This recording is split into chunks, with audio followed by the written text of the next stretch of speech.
நமஸ்காரம். அடுத்தது என்னன்னா, இந்த உடல்கள் கடக்கிறத பற்றி தான் அதிகமாக கேள்விகள் எழுப்புறாங்க. கண்டிப்பாக.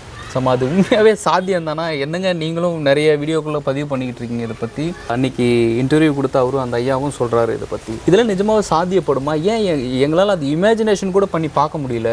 ஆனால் இப்படிலாம் ஒரு விஷயம் இருக்குன்றீங்களே, உடலை விட்டு வெளியே வர முடியுன்றீங்க, உடலை கடந்து போக முடியுன்றீங்க. இதெல்லாம் எப்படி சாத்தியம் தானே? இதுக்குன்னா ஆதாரம் இருக்கா அப்படின்ட்டு மேலே அந்த கேள்விகள் தான் கேட்டுக்கிட்டு இருக்காங்க. இது இன்னும் கொஞ்சம் நீங்கள் டீப்பாக சொன்னீங்கன்னா கொஞ்சம் சிறப்பாக இருக்கும். கண்டிப்பாக. இப்போ உடல் கடக்கிறதுனா என்னன்றதை நீங்கள் உணர்றீங்க? உடல் கடக்கிறது அப்படின்னா எனக்கு ஒரு புரிதல் இருக்குது, சரிங்களா சொல்கிறது. அதாவது என்னுடைய உணர்வுகளை இந்த உடல்லேருந்து கடத்தி வெளியே கொண்டு போகிறது. அப்படி ஒவ்வொருத்தருடைய புரிதல் ஒவ்வொரு மாதிரி இருக்கும். பட் இவங்க நிறைய பேர் என்ன நினைக்கிறாங்க அப்படின்னா, கம்ப்ளீட்டாக உடல்லேருந்து அப்படி வெளியே வந்து நிற்கிறது இல்லை, அது சாத்தியம் இல்லை. நீங்கள் இப்போ கடந்து போகிறது நம்ம சொல்கிறோம். இப்போ கர்ப்பத்துக்குள்ளே நாம் வந்தது நமக்கு ஏதாவது தெரியுமா? உணர்வு அப்படின்பது நாம் உள்ளே உணரக்கூடிய ஒரு விஷயம், உணர்வு நம்ம சொல்கிறோம். ஆனால் நம்ம சினிமாவில் பார்க்குற மாதிரியோ இல்லை மற்ற விஷயங்களை பார்க்குற மாதிரியோ ஒரு உடல்லேருந்து இன்னொரு உடல் ட்ராவல் ஆகிற மாதிரி காமிப்பாங்க. ஒரு புகை வடிவில் ஒரு உடல் வந்து இன்னொரு உடலுக்குள்ளே போகிற மாதிரியும் அந்த உடல் திரும்ப எந்திரிக்கிற மாதிரிலாம் காமிப்பாங்க. ஆனால் அது அப்படி இல்லை. ஏன்னா உங்களுக்கு ஒரு இமேஜினேஷன் காட்டணுன்றதுக்காக அப்படி காட்டுறாங்க. ஓகே, அப்படி கிடையாது. இப்போ நாம் தூங்குறப்ப கனவு வருது. கனவுல வேறு ஏதோ இடத்துல ஏதோ ஒன்று பண்ணிக்கிட்டு இருக்கிறத நம்மளால் உணர முடியுது. இந்த உடலில் பண்ணோமானா கண்டிப்பாக இல்லை. அப்போ அது இமேஜினேஷனா இல்லை கற்பனையா அப்படின்னு கேட்டால் உங்களுடைய பதிவு. அது நீங்கள் ஏதோ ஒரு உடம்புல பதிவு பண்ணிடுறீங்க, ஏதோ உடம்போட கனெக்ட் ஆகுறீங்க, ஏதோ ஒரு மிஷினரியோட கனெக்ட் ஆகுறீங்க, ஏதோ கார் ஓட்டுற மாதிரி ஒரு ரோட்டில் நடக்கிற மாதிரி ஏதோ ஒன்றோட நீங்கள் கற்பனை பண்ணதில் கனெக்ட் ஆகுறீங்களோ தவிர கற்பனை இல்லாத ஒன்றுல கனெக்ட் ஆனோமான்றதை உங்களால் யோசிக்க முடியல. அப்போ கற்பனையே இல்லாதன்னு ஒன்று இருக்கா அப்படின்னா நிச்சயமாக இருக்குது. இப்போ நீங்கள் வந்து இங்கே டெல்லி நீங்கள் வந்து பார்த்ததே இல்லைன்னு வச்சிங்களேன். புதுசாக நீங்கள் போய் ஒரு டெல்லி ஒரு இடத்துல இறங்கி பார்க்குறீங்கன்னா அது எப்படி இருக்கும்? உங்களுக்கு ஒரு ஆச்சரியமாக இருக்கும். நம்ம இடம் மாதிரியே இருந்தாலும் பட் அது சீனரி வேறு இல்லை. ஆமாம், நீங்கள் கற்பனை பண்ணாத ஒரு புதுசாக ஒவ்வொரு விஷயத்தையும் பார்க்கும்போது உங்களுக்கு ஆச்சரியமாக இருக்கும். அது பதிவாயிடும். பதிவானதுக்கப்புறம் நீங்கள் ஒரு நாள் கனவுல நீங்கள் அந்த இடத்துக்கு போவீங்க. பதிவானதுக்கப்புறம் நீங்கள் அந்த இடத்துக்கு போகிற மாதிரி நான் இந்த இடத்துல நின்னேன், இந்த இடத்துல பார்த்தேன் அப்படின்னு சொல்லுவீங்க. ஆனால் இங்கே சித்தர்கள் பார்க்காத இடத்துக்கு போயிட்டு வராங்க. அது ரெகுலராக பயிற்சியில் முடியுது. பார்க்காத இடத்துக்கு போகிறாங்க. பார்க்காத இடத்த இங்கேருந்து சொல்கிறாங்க. இந்த இடம் இப்படி தான் இருக்குது, இந்த இடம் இப்படி தான் இருக்குன்னு பார்த்தவர் ஆமாம் இவர் சொல்கிறது கரெக்டு. அப்போ அவர் எப்படி ட்ராவல் பண்ணார், எந்த கண்ணு கொண்டு பார்த்தாரு, எந்த உடலில் போனார் அப்படின்னா இது எல்லாமே சூட்சமமாக இருக்குது. சூட்சமம் மீன்ஸ் என்னென்னா இந்த பாடி போகலை, இந்த பிண்டம் போகல, ஆனா உள்ள இருக்கிற உணர்வு போகுது. அந்த விஷயம் போகுது, உணர்வு கடந்து போகுதுன்றது இவர் அறிவுக்கு தெரியுது. கனவுல தெரியல, ஆனா அறிவுக்கு தெரியுது. அறிவு ஆர்டர் போடுது. இப்போ நாம பேசுறதுக்கு அறிவுக்கு தெரியுது. உங்களை நான் பார்க்கறது என் அறிவுக்கு தெரியுது. உங்களை அல்லாம நான் இன்னொரு விஷயத்தை உள்ள யோசிக்கிறேன், அதுவும் என் அறிவுக்கு தெரியுது. என் அறிவுக்கு தெரியுறத நான் சொல்றேன். நான் பார்த்ததை சொல்லலை, பார்த்துக்கிட்டு இருக்கிறத சொல்றேன். பார்த்துட்டு இருக்கிறத நான் ஏற்கனவே பார்க்காததை பார்க்குறேன். புரியுது? ஏற்கனவே பார்க்காத விஷயத்தை நான் பார்க்குறேன். அப்போ நான் எதில் போய் பார்க்குறேன்னா என்னுடைய ஜீவனை நான் கடத்தி கொண்டு போகிறாங்க. ஆன்மா போகுது. இது எப்படி போகுதுன்னா ஒரு ஃப்ரீக்வன்சி மாதிரி. நீங்கள் ஒரு டெலிஃபோன் அலைகள் எப்படி போகுதோ இந்த உடம்புல ஒரு அலை இருக்குது. அலையில் நான் உணர்வோடு போகிறேன். இந்த அலையை நான் உணர்ந்துட்டேன். அதுதான் தனஞ்சயன் வாயுன்னு நம்ம சொல்கிறோம். நீங்கள் அதுக்கு இங்கிலீஷில் நிறைய டிரான்ஸ்லேஷன் நீங்கள் வச்சுருக்குறாங்க. பல பேர் அவங்களுக்கு என்ன தோணுதோ அதெல்லாம் அவங்க வச்சுக்கிட்டு அதை. ஆனால் நம்ம சித்தர்கள் இதுக்கு வந்து தெளிவாக ஒரு பேர் வச்சுக்கிறாங்க, தனஞ்சயன்ற ஒரு ஃப்ரீக்வன்சி. அந்த ஃப்ரீக்வன்சி தான் அது இண்டிவிஜுவல். அது அந்த ஃப்ரீக்வன்சியில் தான் நீங்கள் போக முடியும், அந்த ஃப்ரீக்வன்சியில் தான் நீங்கள் கடந்து பார்க்க முடியும்ன்றதை சொல்கிறாங்க. அந்த தனஞ்சயன் மூலியமாக நான் உணர்வு நிலையில் போகிறேன். நான் வந்து மெமரி லாஸில் போகல, மெமரியோடு போகிறேன். நான் உணர்வு அற்று போகல, உணர்வோடு போகிறேன். கனவா போகல, நான் தெளிவாக போகிறேன். பயம் இல்லாமல் போகிறேன். நான் சத்தியத்தோடு போகிறேன். என்னால் போய் திரும்ப வர முடியுன்ற உணர்வு நிலையோடு போகிறேன். வெளியே இருந்து உடல இருந்து இறந்து போகலை. நான் நினைந்து போகிறேன். அந்த நினைந்து போகிற விஷயந்தான் இவங்க இங்கே சொல்லக்கூடிய விஷயம். நீங்கள் சினிமாவில் பார்க்குறது, புக்கில் படித்தது, கதையில் கேட்டதெல்லாம் இங்கே கிடையாது. இது வந்து என்ன அப்படின்னா, நீங்கள் இப்போது ஒரு இங்கிலீஷ் படம் கூட ஒரு லேடி ஒன்று நடித்தது ஒரு விஷயத்தில் சொல்லுவாங்க, லூசி.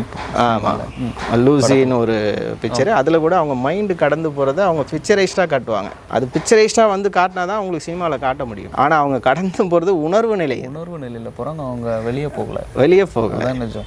அந்த நிஜத்தை நீங்கள் புரியணும். உங்களுக்கு நான் விசுவலாக காட்டுறதுக்கே நான் உங்களுக்கு இன்னொரு பாடி வேணும், இன்னொரு ஸ்க்ரீன் பிளே வேணும், அதுக்கு பேக்ரவுண்ட் வேணும். அப்படி தான் நான் உங்களுக்கு காட்ட முடியும். ஆனால் நான் சுயமாக போகிறத நான் உணர்வு நிலையில் தான் நான் போகிறேன். அது அலைவரிசை. அதுதான் எக்ஸ்பிளைன் பண்ண முடியாது. பேரின்பம் அது. ஆமாம், எக்ஸ்பிளைன் பண்ண முடியாது. அதுக்கு நீங்கள் முயற்சி பண்ணால் தான் முடியும். அதுக்கு மைண்ட் ஸ்ட்ராங்காக இருக்கணும். அதெல்லாம் அந்த இதில் காட்டுவாங்க. சில வினாடிக்கு வினாடி ஒவ்வொரு அசைவுகளும் அவன் உள்ள மைண்டு சொல்லும். பின்னாடி என்ன நடக்குதுன்றது முதல் கொண்டு முன்னாடி மைண்டு சொல்லும். அப்போ நீ பின்னாடின்றது ரொம்ப டிஸ்டன்ஸ் கிடையாதுல்ல, பின்னாடி என்ன நடக்குதுன்றதை சொல்ல முடியும் அப்படின்னா நீ எவ்வளோ டிஸ்டன்ஸ் வேணாலும் போக முடியும். ஆமாம். அதாவது உன்னுடைய உணர்வு நிலை வந்து 360 டிகிரியில் வந்துடுச்சு அப்படின்னு சொன்னால் நீ எவ்வளோ டிஸ்டன்ஸுக்கு வேணாலும் போகலாம். கண்டிப்பாக. அது ஒரு பரிணாமம். இப்போ நாம் இருக்கிறது பரிணாமத்தை மறந்து இருக்கிறோம். இது நிஜங்கள் அப்படின்னு நம்ம அது எல்லாருமே இது என்ன சொல்கிறாங்கன்னா மாயைன்னு சொல்கிறாங்க. மாயைனா இது ஒரு பரிணாமம். இந்த பரிணாமத்தில் மயக்க நிலையில் இருக்கிறதுனால மாயை. இதில் மயங்கி இருக்கிற, இதில் வர்ணங்கள் இருக்குது. இந்த வர்ணங்களில் நீ மயங்கி இருக்கிற. இந்த வர்ணங்களை கடத்தி பாருன்னு சொல்கிறார். வர்ணம்னா கலர் இல்லை, வர்ணங்கள்து கலர் இல்லை. உன்னுடைய இமேஜினேஷன், நீ ஒரு இமேஜினேஷனில் இருக்கிற. இது இமேஜினேஷன் கிடையாது, அது உணர்வு நிலைன்னு சொல்கிறோம். உணர்வு வேறு, இமேஜினேஷன் வேறு. அது வேறு. ஸோ அது கடந்து போகிறதுக்கு தான் இது வந்து சாத்தியம்னு சொல்கிறோம். நம்ம சினிமாவில் பார்த்துறது, புக்கில் கேட்டது, மற்ற விஷயங்கள் எல்லாம் கற்பனை பண்ணி போனீங்கன்னா நீங்கள் கனவு அந்த நிலைக்கு போயிடுவீங்க. நான் புத்தகங்கள் படிக்கிறதே வீண் விரயம் அப்படின்னா இல்லை, அது ஓரளவுக்கு கைடு. நீங்கள் உள்ளே வர்றதுக்கு ஒரு கைடு தான். உள்ளே வந்ததுக்கப்புறம் உங்கள் சுயமாக மஸ்தகத்தை படிக்கணும். உங்கள் அறிவை நீங்கள் படிக்கணும். அறிவை அறிஞ்சால்தான் உள்ள ஆனந்தம் உண்டாகும். ஆனந்தம் உண்டானதான் தெளிவு உண்டாகும். தெளிவு உண்டானதான் பயம் கலையும். பயம் கலைந்தால்தான் உங்களுக்கு உணர்வு நிலை வரும். உணர்வு நிலை வந்தால் இதுக்கெல்லாம் ஒவ்வொரு பேர் வச்சுருக்குறாங்க. இங்கே சக்தி மண்டலம், ஒவ்வொரு மண்டலம் சில பேர் மண்டலத்தை வச்சு பேசுகிறாங்க. நீ சாதாரண மனுஷனாக இருக்கு, உனக்கு ஊசி குத்துனா வலிக்குன்றது நீ உணர்ற. அந்த ஊசி எடுக்கும் போதும் உனக்கு வலிக்குது, அந்த ஊசியை தப்பாக குத்துனாலும் வலிக்குது, அந்த ரத்தம் திரும்ப உள்ளே செலுத்தும் போதும் வலிக்குது, ரத்தத்தை வெளியே எடுக்கும் போதும் வலிக்குது. இந்த வலியை உன்னால் உணர முடியுது. உள்ளே இருக்கிற உணர்வை ஏன் உணர முடியல? ஏன்னா நான் தான் மயங்கி கிடக்குறேனே. இதுதான் மாயையில் எப்படி என்னால் உணர முடியும்? உள்ளே இருக்கிற உணர்வு நிலையை நீ உணர்ந்துட்ட அப்படின்னு சொன்னால் கண்டினியூட்டி கிடைக்கும். கண்டினியூட்டி கிடைச்சாதான் அடுத்த பரிணாமம், அந்த பரிணாமம் என்னன்றது நமக்கு புரியும். ட்ராவலிங் நமக்கு தெரியும். ட்ராவலிங் தெரிஞ்சிடுச்சு அப்படின்னு சொன்னால் கனவு கலைஞ்சிரும். புரியுது? கனவுன்றது கற்பனை. இப்போ அப்துல் கலாம் வந்து கனவு காணுங்கன்னு சொல்கிறார். எதை கனவு? நிஜத்தை காணுங்கன்னு சொல்கிறார். கனவு காணுன்னா நீ கனவு காண்டு வீட்டில் படுத்துக்க நான் சொல்கிறாரு.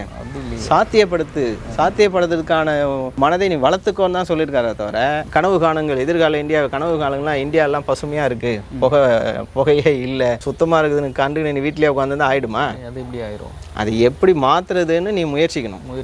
தன்னுடைய செயல்கள். ஆமாம். எதிர்நாட்டு வந்து நமக்கு ஒரு பொருளாதார தடை போடுறான்னா அதுலேருந்து மீள்றதுக்கு என்ன ஐடியாஸ் வேணுன்றது நீ யோசிச்சு கையில் வச்சுருக்கணும். கண்டிப்பாக. நீ சாதாரண பாமரனாக இருந்தாலும், சாதாரண ஒரு காலேஜ் ஸ்டூடெண்டாக இருந்தால் கூட நீ கவர்மெண்ட் கொடுக்குற அளவுக்கு உன் மைண்டு நீ யோசனை பண்ணி வச்சுருக்கணும். அதுதான் கனவு.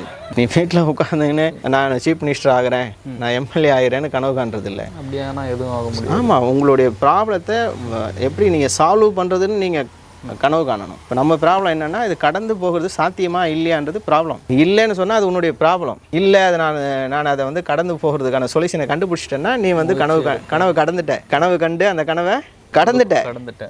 அந்த கனவு தான் காண சொல்கிறாங்க. அந்த முயற்சி. ஆமாம். கனவை காணணும். நல்லா கவனித்து பாருங்கள். கனவை காணணும். நீ என்ன கனவோ அதை நீ பார்க்கணும். நிஜத்தில் பார்க்கணும். பார்த்துக்கிட்டே இருக்கணும். நிஜத்தில் நீ பார்க்கணும். நீ கனவை வந்து கற்பனையில் இருக்கக்கூடாது. கற்பனை கனவு இல்லை.